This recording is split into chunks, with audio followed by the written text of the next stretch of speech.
ఈ ఆసక్తికరమైన విశ్లేషణకు స్వాగతం. ఈరోజు మనం జీవితంలో అత్యంత విలువైన కరెన్సీ గురించి మాట్లాడుకోబోతున్నాం. అదే సమయం. మనం రోజూ ఉదయం లేచినప్పటి నుంచి పరిగెడుతూనే ఉంటాం కదా, డబ్బు సంపాదించాలని, వస్తువులు కొనాలని. కానీ జీవితంలో అసలైన సంపదను మనం నిజంగా గుర్తిస్తున్నామా? ఒక తండ్రి తన కొడుకుకు నేర్పిన ఒక అద్భుతమైన కథ ద్వారా దీన్ని అర్థం చేసుకుందాం. సరే, ఇక ఏమాత్రం ఆలస్యం చేయకుండా అసలు విషయంలోకి వెళ్ళిపోదాం. ఒక్క గంటకు మార్కెట్ ధర ఎంత? ఒక్కసారి దీని గురించి ఆలోచిద్దాం. ఒకవేళ మనం మార్కెట్కి వెళ్ళి నాకు 1 గంట సమయం కావాలి, ఎంత డబ్బు ఇవ్వాలి అని అడిగితే ఎలా ఉంటుంది? ఈ ప్రశ్న వినడానికి కాస్త వింతగా ఏంటిది అన్నట్టు అనిపించినా ఈ కథలో అసలు పాయింట్ ఇదే. ఈ ఆసక్తికరమైన ప్రశ్నతోనే మన కథలోని కుర్రాడి ప్రయాణం మొదలవుతుంది. బద్ధకం యొక్క మూల్యం. కథ మొదటి భాగంలో చూస్తే ఒక చిన్న గ్రామంలో ఒక తండ్రి తన కొడుకు భవిష్యత్తు గురించి చాలా ఆందోళన చెందుతూ ఉంటాడు. ఎందుకంటే ఆ వయసులో కుర్రాళ్లకు ఉండాల్సిన చురుకుదనం అతడిలో అస్సలు లేదు. ఆ అబ్బాయికి విపరీతమైన బద్ధకమనమాట.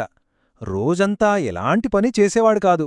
ఊర్లో ఎటువంటి లక్ష్యం లేకుండా, ఏ బాధ్యత లేకుండా గాలికి తిరుగుతూ ఉండేవాడు. సమయం ఎంత విలువైందో ఏమాత్రం తెలియని ఒక బద్ధకస్తుడు. ఇది చూసి ఆ తండ్రికి చాలా బాధేసింది. ఎలాగైనా సరే తన కొడుక్కి తగిన బుద్ధి చెప్పి ఒక గొప్ప జీవిత పాఠం నేర్పాలని గట్టిగా నిర్ణయించుకున్నాడు. అప్పుడు ఆ తండ్రి ఒక తెలివైన ప్లాన్ వేశాడు. ఇంట్లో బీరువాలో ఉన్న ఒక పాత గడియారాన్ని తీసి కొడుకు చేతికిచ్చాడు. ఈ ప్లాన్లో 2 దశలున్నాయి. మొదటి దశ, ఈ గడియారాన్ని మార్కెట్కి తీసుకువెళ్ళి దీని మార్కెట్ ధర ఎంతో అడిగి తెలుసుకోవడం. ఇక రెండవ దశ, ఇదే చాలా వింతైన విషయం, ఆ గడియారం లోపలున్న సమయం యొక్క ధరనడగడం. అసలు మార్కెట్లో ఏం జరిగిందో ఇప్పుడు చూద్దాం. గడియారం యొక్క భౌతిక ధరను నిర్ణయించడం, ఇది మొదటి పరీక్ష. తండ్రి చెప్పినట్లుగానే ఆ కుర్రాడు మార్కెట్కి బయలుదేరాడు. కంటికి కనిపించే, చేతితో పట్టుకోగలిగే ఒక లోహపు వస్తువుకు మార్కెట్లో జనం కట్టే వెల ఎంతో కనుక్కోవాలి. ఆ గడియారాన్ని పట్టుకుని అతను మార్కెట్లో ఒక్కొక్కరిని అడిగాడు. జనం దానికి ఆఫర్ చేసిన ధరలు చూస్తే భలే ఆసక్తికరంగా ఉంటాయి. ఒక వ్యక్తి దాని ధర 500 రూపాయలన్నాడు. మరొకరు దాన్ని చూసి 1000 రూపాయలు పలుకుతుంది అన్నాడు.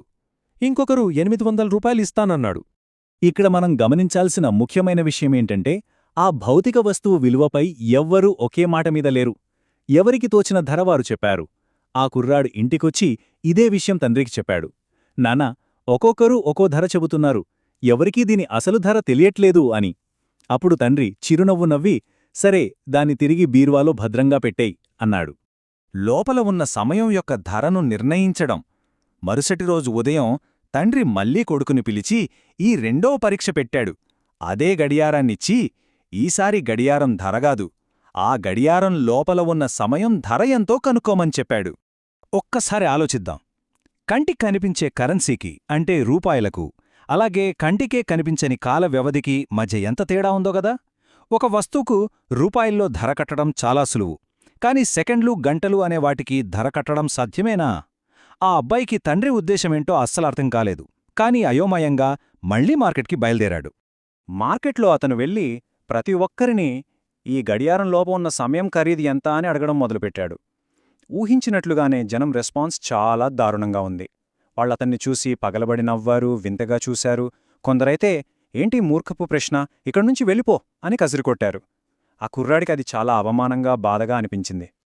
ఆ బాలుడి ప్రయాణాన్ని గమనిస్తే మొదట జనం నవ్వారు, తర్వాత అతను బాగా సిగ్గుపడ్డాడు, ఇబ్బంది పడ్డాడు. కాని అలా నిరాశగా నడుచుకుంటూ వెళుతూ చివరగా పాత గడియారాలు బాగుచేసే ఒక వృద్ధుడి దుకాణం వద్ద ఆగాడు. సరే అని చెప్పి ఆ అబ్బాయి వెళ్ళి ఆయన్ని కూడా ఇదే ప్రశ్న అడిగాడు. అప్పుడు ఆ వృద్ధుడు తన పని ఆపి ఒక అద్భుతమైన మాట చెప్పాడు. లక్షల రూపాయలు పోసినా సరే జీవితంలో గడిచిపోయిన ఒక్క సెకనును కూడా ఎవరూ తిరిగి కొనుగోలు చెయ్యలేరు. ఆ వృద్ధుడికి ఆ కుర్రాడి ప్రశ్నలోని అసలు అర్థమేమిటో తెలుసు. సమయానికి ఎవరూ వెలకట్టలేరు అని చాలా మృదువుగా, స్పష్టంగా వివరించాడు. ఆ వృద్ధుడు అంతటితో ఆగలేదు. సమయం గురించి ఒక గొప్ప ఫిలాసఫీ చెప్పాడు. ఇందులో ఒక చెడు విషయముంది, అలాగే ఒక మంచి విషయం కూడా ఉంది. చెడు విషయమేంటంటే, సమయం ఆగకుండా వెళ్ళిపోతూనే ఉంటుంది, దాన్ని ఎవ్వరూ ఆపలేరు. కాని మంచి విషయమేంటంటే, ఆ సమయాన్ని ఎలా గడపాలో ఎంచుకునే పూర్తి స్వేచ్ఛ మన చేతుల్లోనే ఉంటుంది. 24 ఈ ప్రపంచంలో అందర్నీ సమానం చేసే ఏకైక నంబరిది. పేదవారైనా ధనవంతులైనా, జీవితంలో సూపర్ సక్సెస్ అయినవారైనా లేదా ఏమీ చేయనివారైనా సరే అందరికీ రోజుకు దొరికేది కేవలం 24 గంటలు మాత్రమే. ఆ వృద్ధుడు చెప్పినట్లుగా మనుషుల మధ్య ఉన్న ఏకైక తేడా ఏంటంటే వారు ఆ 24 గంటలను ఎలా వాడుకుంటున్నారు అన్నదే.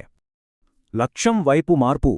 ఈ మాటలు వినగానే ఆ కుర్రాడికి ఒక గొప్ప కనువిప్పు కలిగింది. ఆ వృద్ధుడి మాటలతో అతని కళ్ళు తెరుచుకున్నాయి. తనలో ఏదో తెలియని మార్పు జరిగినట్లు అనిపించింది.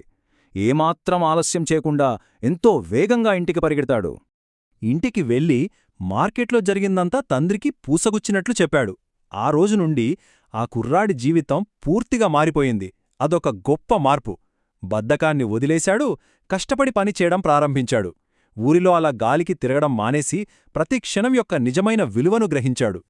ఈ కథ ద్వారా మనం నేర్చుకోవాల్సిన అత్యంత కీలకమైన అంశాలు ఇలా ఉన్నాయి. వీటిని స్పష్టంగా చెప్పుకుందాం. మొదటిది, సమయం అందరికీ ఉచితంగా దొరుకుతుంది, కానీ అది వెలకట్టలేనిది. రెండవది, దాన్ని మనం డబ్బు పెట్టి కొనలేము, కేవలం వాడుకోగలం. మూడవది, దాన్ని మనం బ్యాంకులో డబ్బులా దాచుకోలేము, కేవలం ఖర్చు చేయగలం. మరియు చివరిది, ఒకసారి సమయం గడిచిపోతే అది ఎప్పటికీ తిరిగి రాదు.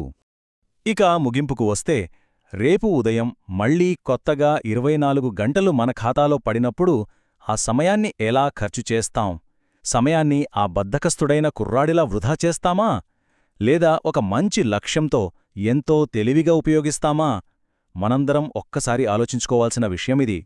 గడిచిన క్షణం మళ్లీ రాదు, కాబట్టి ఆ సమయాన్ని అద్భుతంగా వాడుకుందాం. మళ్లీ మరొక ఆసక్తికరమైన అంశంతో కలుద్దాం.